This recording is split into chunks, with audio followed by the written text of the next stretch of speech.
There are moments you don't see coming, moments that slip quietly into your life yet change everything. For Margaret Ellery, it was the night she stood in the rain outside a stranger's barn, clutching a single bag of clothes and nowhere else to go. She'd been told more than once that she was too old to start over, too big to be wanted, and too much trouble for any man with sense. But then, the barn door creaked open. A shadow filled the doorway, broad shoulders, a face carved by wind and time. The townsfolk called him a giant, the sort of man who could lift a wagon wheel with one arm and silence a room with just a glance. And yet his voice was nothing like she expected. "Don't mind my size," he said softly. "I'll be gentle."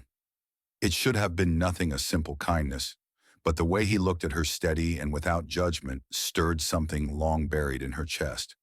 Still, the West is no place for fairy tales. People talk. Whispers can cut deeper than knives. And behind Caleb's quiet gaze was a man carrying his own scars, his own reasons for keeping others at arm's length. So why did he open his door to a woman like her? And what would happen when the town found out she'd stepped inside? Would you stay, or would you walk away before the storm hit? The wind over Dry Creek carried dust like old secrets, fine, dry, and endless. Margaret Ellery, 52, stood on the edge of the station platform, her shawl pulled tight against her shoulders, though the evening wasn't cold. She wasn't protecting herself from weather. She was keeping the stares out. People had a way of glancing at her, then glancing again, not in admiration, but in that quiet assessing way that said, too old, too heavy, too late. She'd grown used to it. The West had a long memory for a woman's past and a short one for her worth. It had been 8 years since she lost her husband to a fever. 8 years since the ranch they'd built was sold off to pay debts she hadn't known existed. In that time, she'd done other people's laundry, cooked other people's meals, and slept in more kitchens and bedrooms. Every job was for a while, and every while ended the same, with someone deciding she wasn't needed anymore. Now she was here because she had nowhere else to go. The station master had offered her a corner in the freight room for the night. A kindness, but the kind that came with distance. No one in Dry Creek wanted to be responsible for her. A widow with no family was a loose end, and loose ends had a way of snagging on things. She kept her eyes on the horizon, not the curious faces. That's when she saw him. At first, all she noticed was the size. The man filled the far end of the platform like a barn fills a field, broad-shouldered, long-legged, a shadow that swallowed others. His hat brim was pulled low, his shirt rolled at the sleeves, forearms, dusted in gold hair that caught the light. But it wasn't his size that made her pause. It was the way he moved, slow, careful, like a man used to being told he was too much and had learned to take up less space than he had. When his eyes found hers, she looked away. She'd learned long ago that men's eyes often came with demands. But instead of approaching, he waited. Then in a voice that rumbled like distant thunder, but softened at the edges, he said, "Don't mind my size, ma'am. I'll be gentle." The words should have startled her. They didn't. They felt like an offer, not a warning. Still, she didn't answer. Her life had been made of bargains that started gentle and ended in bruises. She'd decided long ago that silence was safer. But as the last train whistle faded, the platform emptied and she realized he was still standing there, not crowding her, not looking away either. Just steady. She would later learn his name was Caleb Rhodes, that he worked the largest cattle spread this side of the river, and that most folks in town thought him a gentle giant. But right now, all she knew was that she didn't know what he wanted from her. And in the West, that uncertainty was the most dangerous thing of all. She turned toward the freight room, her footsteps echoing on the wooden planks. But she felt it, the weight of his gaze following, not pressing. Like a hand held out palm up, waiting for her to decide. In another life, maybe she'd have asked why. In this one, she only tightened her shawl and kept walking. What she didn't know was that this was not the last time their paths would cross, nor the last time he would offer her something without asking for anything back. She didn't know it yet, but the man she'd just walked away from might be the first in years who saw her not as a burden, but as a beginning. The next morning, Margaret Ellery woke to the sound of boots on the platform, measured heavy steps that carried the easy rhythm of someone who belonged everywhere they set foot. She sat up on her cot in the freight room, brushing a strand of silver hair from her eyes, and caught sight of a shadow in the doorway. It was Caleb Rhodes. He filled the frame, as if it had been built for him, hat in hand, his hair ruffled from the wind. His shirt was clean, but the dust on his boots told her he'd already been out since before sunrise. "I brought breakfast," he said, holding up a small parcel wrapped in brown paper. His tone was matter-of-fact, like a man delivering the day's mail. Margaret hesitated. In her experience, food given freely often came with strings. Why, she asked. Caleb shrugged. "You looked hungry yesterday." It was a simple answer. Too simple. She wanted to press, to ask what he was after, but his eyes, clear as the summer sky over Dry Creek, held no trace of the sly calculation she'd learned to watch for. Still, she only nodded, taking the parcel with a quiet, "Thank you." "Got a place to be today?" he asked. "No." "Then maybe you'd like to ride into town with me. I could use an extra pair of hands at the feed store." Margaret almost laughed. Her hands were not what they used to be.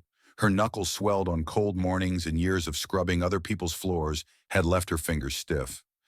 "I'm not sure I'd be much help." Caleb's smile was faint but certain. "I'll be the judge of that." Against her better judgment, she agreed. The ride into town was quiet at first. Margaret sat straight in the wagon seat, her shawl tucked tight, keeping her eyes on the road.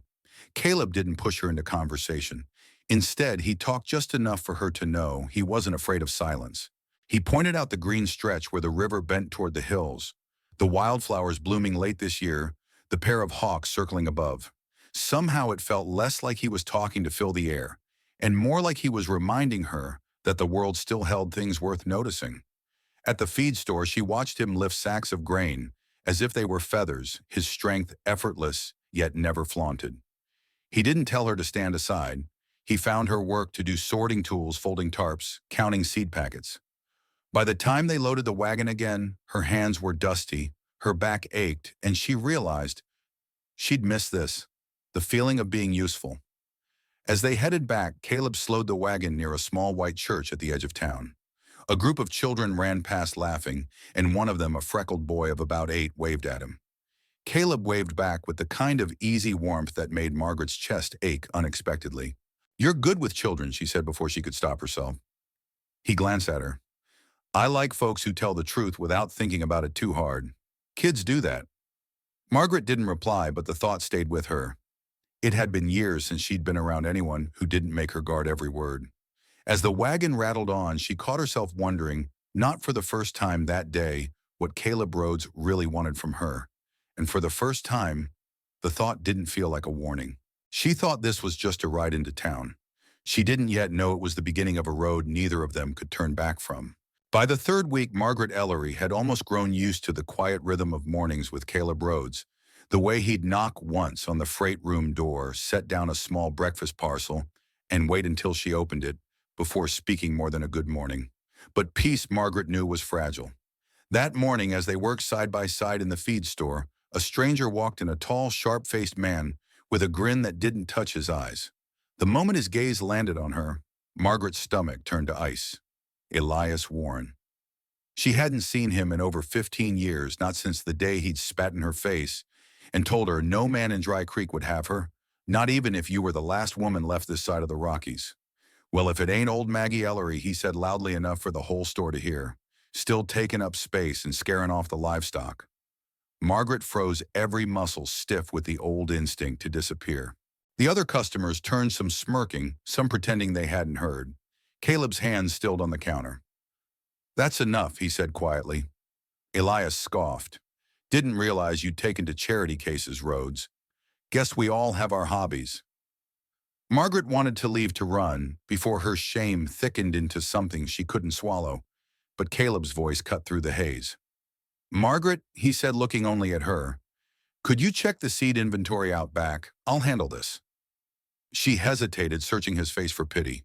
There was none, only steady, unflinching respect. In the storeroom, her hands shook as she counted seed packets that refused to stay in focus. She hated that Elias still had the power to make her feel 17 again. Cornered, worthless, powerless. When she returned, Elias was gone. Caleb didn't mention what had passed between them, but the tightness in his jaw told her it hadn't been polite. That night, Margaret lay awake on her narrow cot, staring at the rafters. Why had Caleb defended her? He barely knew her story. Surely he'd hear the rumors, soon enough, the ones about the failed engagement, the whispers about her temper, the way her own kin had turned her out. And when he did, would he still look at her the same way? She told herself not to care. She told herself she'd survive worse than losing the kindness of one man. But the truth was she wasn't sure she could. The next morning, Margaret Ellery woke before dawn. The air in the freight room was cold enough to frost her breath, but her mind burned hot with the memory of Elias Warren's voice. She'd spent most of her life letting men like him decide how small she should feel. That was the way of things in her world. Don't stir trouble, don't speak up, and maybe you'll be left alone. But she wasn't 17 anymore. When she stepped outside, Caleb Rhodes was already at the hitching post, looping the reins on his mare. "You're up early," he said. "I need to go into town," she replied, voice steady. "And I'd like to walk." He studied her for a moment, then nodded. "I'll meet you there." The sun had barely climbed above the cottonwoods when Margaret reached the general store. Inside, voices hummed over the creak of floorboards. She found Elias near the barrels of molasses, holding court with two other men. Every instinct told her to leave, to swallow her words and her pride. Instead, she stepped forward until her shadow crossed his boots. "You've had your say," she told him, her voice low, but caring. 15 years ago, I let it stick. I let you convince me I wasn't worth the space I stood on. I don't take that from you anymore." Elias blinked a smirk, tugging at his mouth, but it faltered when she didn't look away. "I'm just talking, Maggie." "No," she cut in. "You're trying to make yourself taller by pushing me lower." It worked once. Not again. The store was quiet now. Margaret could feel eyes on her, but for the first time in years, she didn't shrink from them. When she stepped outside, the morning felt whiter, cleaner. Caleb was leaning against the post across the street, watching without a trace of surprise. "Didn't figure you'd wait for me," she said. He shook his head. "Didn't figure you needed me." And for the first time since arriving in Dry Creek, Margaret believed he was right. That night she slept without dreams, her body heavier, but her spirit lighter, as if some invisible rope had finally snapped. 3 days after Margaret Ellery stood her ground in the general store, the town's whispers began to shift. Not much, just a wordless difference in how people moved around her. The glances weren't quite as sharp. The silences weren't quite as long. She didn't kid herself. Respect in Dry Creek came slow, if it came at all. But she noticed. That afternoon she was sweeping the porch of the freight room when Caleb Rhodes appeared at the end of the street leading his mare. He carried a wrapped bundle in one arm. "You left before breakfast," she said as he stepped up.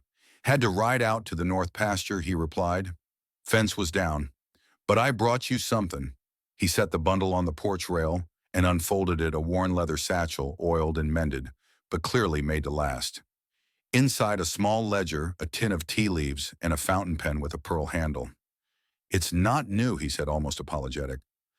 "But I thought maybe you'd keep accounts for me. Or write letters if you got someone worth writing to." She touched the satchel's strap, tracing the stitches with her fingertips. "No one's ever given me something I could use for my own work," she murmured. Caleb shrugged. "You've got steady hands, Margaret. Seems a shame they're only remembered for sweeping floors." For a moment she couldn't answer. Not because she didn't know what to say, but because the warmth in her chest felt too much like something she'd locked away years ago. Hope. Not the fragile kind that fears breaking, but the steady kind that makes a woman want to build again. That night, as she sat by lamplight writing her first letter in years, she realized Caleb hadn't given her a gift. He'd given her a place to put herself, skills worth dignity, without asking her to be anything less than she was. And maybe Margaret thought that was the rarest kind of love the West had to offer. 2 weeks passed, and Margaret Ellery found herself falling into a quiet rhythm on Caleb Rhodes's ranch. She cooked when she wished mended, when there was mending, kept the accounts neat in the leather satchel he'd given her. And yet, though the days felt full, there was an unease beneath her ribs, like a note in a song that hadn't yet resolved. One evening, as autumn clouds rolled low over the hills, Margaret heard voices at the barn. Two men from town hands she recognized from the feed store were talking to Caleb. She didn't catch the start, but she heard the ending well enough. "Don't matter how big your house is, Rhodes. Folks'll still talk if you fill it with a woman half the town swears ain't worth the bother." Margaret froze in the shadows, her fingers tightening on the wood of the porch rail. Caleb's voice came low, and even the kind that didn't need to be raised to be heard. "You're wrong," he said. "She's worth more than most men I know, including the two standing in front of me." Now, if you've done your business here, you'd best be riding before the rain starts." The men muttered, spat in the dirt, and left. Margaret stayed where she was, her heart in her throat. Part of her wanted to step into the lamplight to thank him. But another part, the part that had spent years learning to keep her head down, feared what would follow if she let herself believe him. Later over supper, Caleb didn't mention the exchange. He only asked if she liked the stew and whether she'd seen the fox that had been nosing around the chicken coop. She answered politely, but inside her thoughts twisted. Why didn't he tell me? Was he protecting me from them or from myself? That night, lying in the small room off the kitchen, she couldn't sleep. The rain came gentle at first, then harder, drumming against the roof. And she thought of his voice in the barn, not tender, not poetic, but solid and unshakable. It wasn't the words that kept her awake. It was the way he said them, like a man who had already made his choice and was just waiting for her to make hers. But after so many years of leaving first, could she really choose to stay? The next morning broke with clear skies, the rain having washed the air clean. Margaret Ellery stood on the porch watching sunlight glint off the wet grass. She could smell the sage from the hills and hear the low, steady sound of Caleb chopping wood near the barn. She had rehearsed words in her mind all night, how she might thank him for standing up for her, how she might explain the wall she'd built after years of being told she was too much, too plain, too late.